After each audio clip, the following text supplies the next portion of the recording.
you always were proud of the fact that you were Jewish. That's right. Remember, you said that. Here's what I want to ask you. In all of your years in Hamilton, in the business, do you ever remember if anti-Semitism ever was a problem?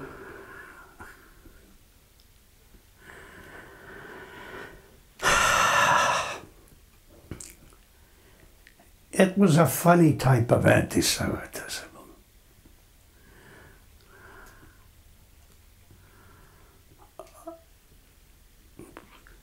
I used to go to my teacher to learn for my mafter for my bar mitzvah after school to his house. He lived on Wellington Street, and I would walk from Caroline and Harriet over, which was quite a walk. Coming home one night, going down Mulberry Street, or Bay Street, there's a shower of stones coming at me. And I got hit in the knee with one of them. So I crawled over to a fence to get away from the stones. But I saw who did it. The next night, I went for my lesson. I came back the same way. And there were only two of them standing there then. So I grabbed them by the back of the neck, both of them, banged their heads together, and told them if they ever threw another stone at me, they'd lose their arms. That was the end of that problem.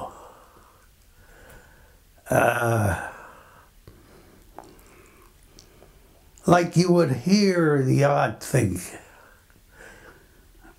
Did I ever, other than that, get beat up by anybody or... not that I can recall. Was it there? Yeah. It was there. Like, it was...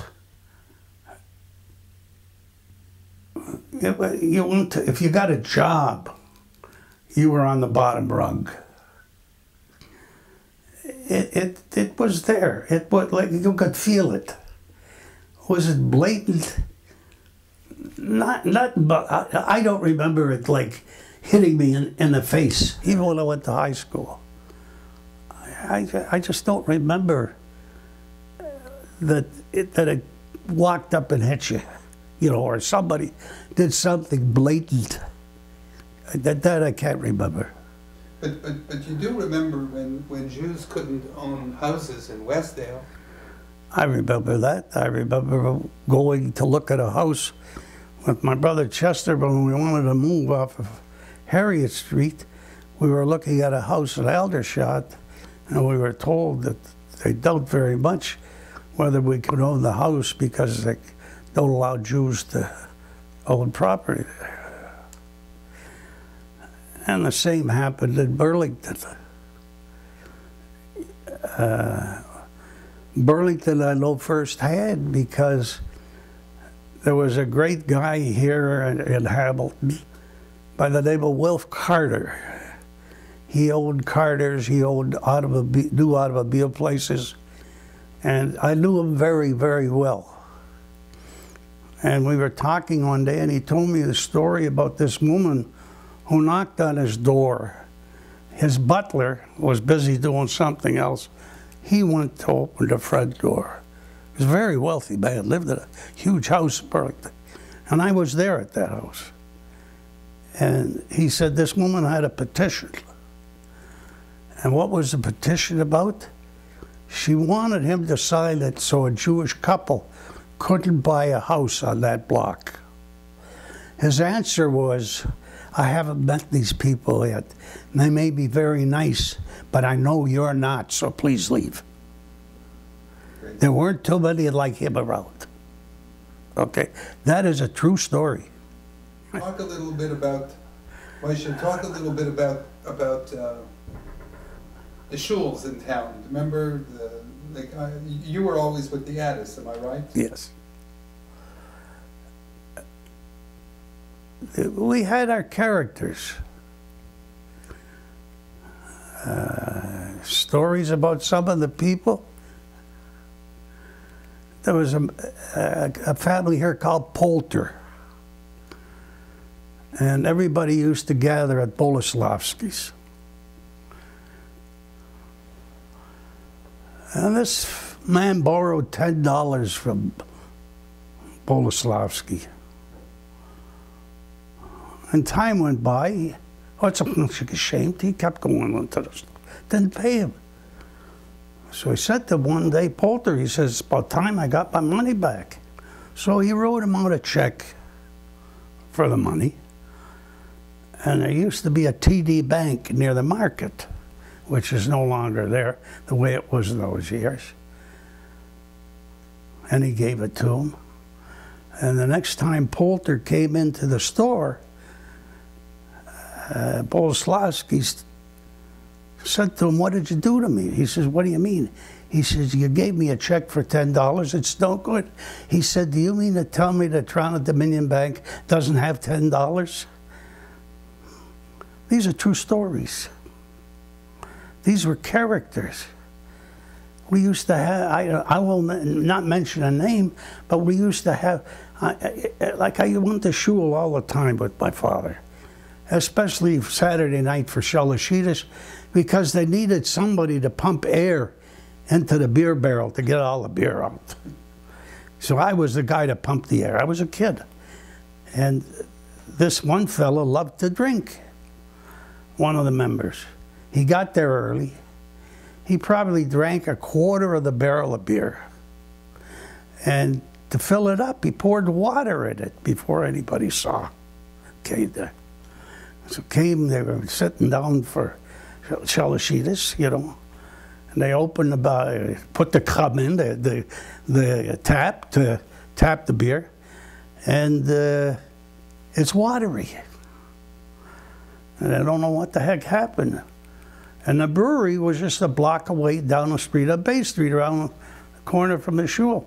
So one of them put the barrel on his back, carried it back to the brewery, and told the guy, opened it, showed him it's watery. They gave him another barrel. So the next morning, when they were in shul, this fella happened to tell him the story. That's how everybody knew about it. That he liked himself so much that he could drink by himself. I know the name of the guy, but I won't say the name. Well, all of them, look, they went to shul in the morning at Cannon Street or here. 7 o'clock, 7:30. Put on film, Doven. Half an hour later, they're finished. They go in and they have a schnapps. Okay, go tell this to people that aren't, you know, attuned to the Jewish way of life. You know, who drinks scotch or rye before they drink coffee? But my uncle, Beryl Waxman, was a gubba in the shul for many, many years. My father was a gubba in the shul on Cannon Street, in the first shul, with Aaron's grandfather, with Aaron Schiffman's grandfather. And they used to sell the Lias Yontif from the Biba. And if you were a member of the shul and the bidding got to $4 or $5, all you had to pay was half. But if you were an outsider, you had to pay the full amount. And I used to buy shalishi for my father. It cost $6. I paid the shul $3 because we were members. It's and shalishi, like Saturday after davening for a schnapps, nothing was catered, but there were so many Jewish people lived around the shul in those days that someone would bring over a kegel, somebody would bring over a piece of kishke, someone would bring over fish. You couldn't buy today for money the taste that had in those days. But every Saturday afternoon, like without nobody, there was no orchestration to this. It just happened. Just happened. That was Cannon Street Shul. Now, who was the guy who was 105 years old of the Waxman? That was an uncle of mine. And the reason he was my uncle is because he was not related to me. He married my father's sister, so a Waxman married a Waxman.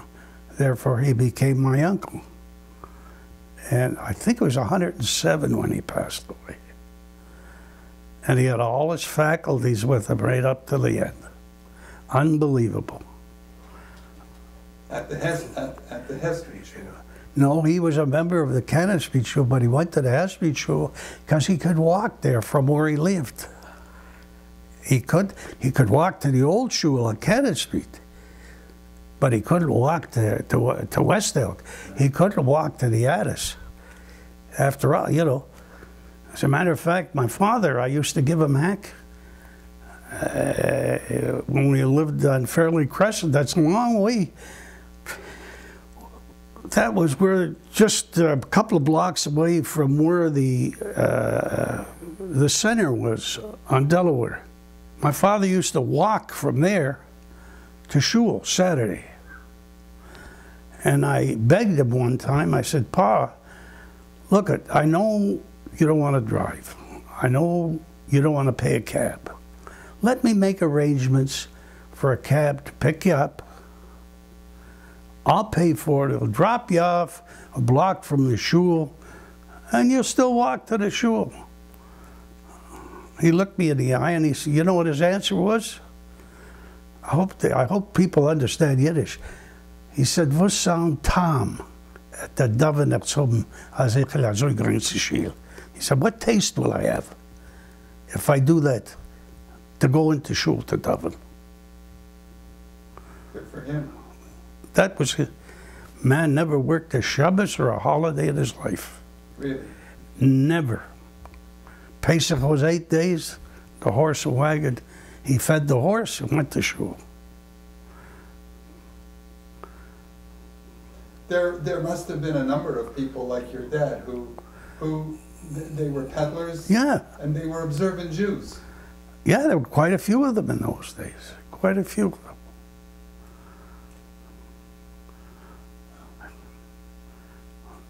It's difficult to...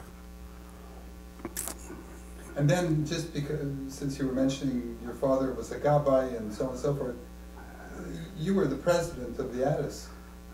Not on Cannon Street. No. The new Addis. For many years. Yes. Yes. I tolerated no nonsense. I won't go into that because it's shul politics. But I remember coming to shul Yom Kippur, the second day. I walked in at about 9 o'clock, after 9 in the morning. And there's a group of the congregants in the hall there. And they said, "Oh, here's the president. He'll straighten it out." So I said, "What's your problem?" They said they wanted a chazan. They didn't want Rabbi Green to daven. My answer was, "Tell me, what kind of chazan do you want? Do you want one for $10,000, for $5,000, for $20,000? Just tell me what kind of chazan you want. I'll have no problem getting him. But remember, we're going to have to pay him." All of a sudden, we got no problem with Rabbi Green davening. I was president of the shul. I used to get calls in my office from congregants who complained because they never got a aliyah on Saturday. Now, you know, as president, I sat up on top. So I saw everybody that came in, and I saw everybody that was in shul. My answer to this guy was, "What aliyah do you want? You want Kohen? You want Levi? You want Shlishi? Tell me what you want. Want Mufter? Tell me what you want. I can see that you have it." He kept quiet. But I said, "There's only one problem. You have to be in shul to get it." The guy never came to shul. How's he going to get a aliyah? You know?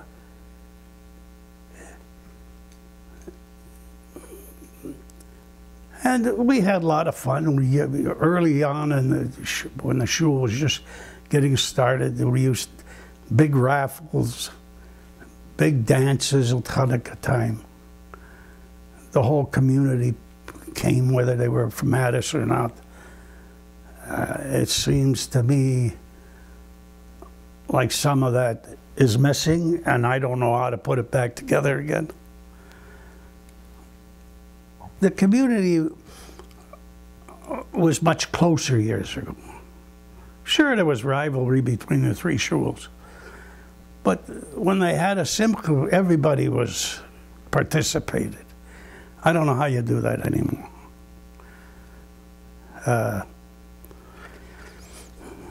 I remember having a meeting on a Sunday morning where some of the younger parents were complaining that they wanted their kids to be looked after like they were. I said, it's easy. Easy. I said, well, my sons were small. I was here with other people who had kids, and we had programs for them. I'm not going to look after your son. You want to look after your son? Get your friends together in a shul, make the program, come here, let them know what it is to be Yiddish. Nobody wants to do anything anymore. Everybody wants somebody else to do it. I refused. I did my duty. I did my duty. I don't know what else. No, you're wonderful. I love listening to the stories. You know, I came to the Addis when the men's club was still very vibrant. When you know, there would be the men's club, social, whatever it was, you know, the bingo. Yeah. That was quite something. Yeah, I used to call it I used to call out the numbers for the bingo when we had it. We had a very vibrant men's club, very vibrant. For sure. I'm not talking about myself, as you notice. No, you're talking about the shul. Yeah. Absolutely. We had a very vibrant man. We used to be there 3 nights a week, probably. What'd you do there? Looking after things, programs for kids, creating the bingo, creating the dances we had. It took time. It took effort. We had guys like Harold Bornstein and Lou Kowitz and Saad Ben Sadr. Going back then, it was, and we got along. Everybody got along. Nobody was a big shot. Wendy, I was on the board when Moshe was president. I was on the board, and he's right. It was a no-nonsense board. Moshe was in charge, and the shul functioned well. Yes, it did.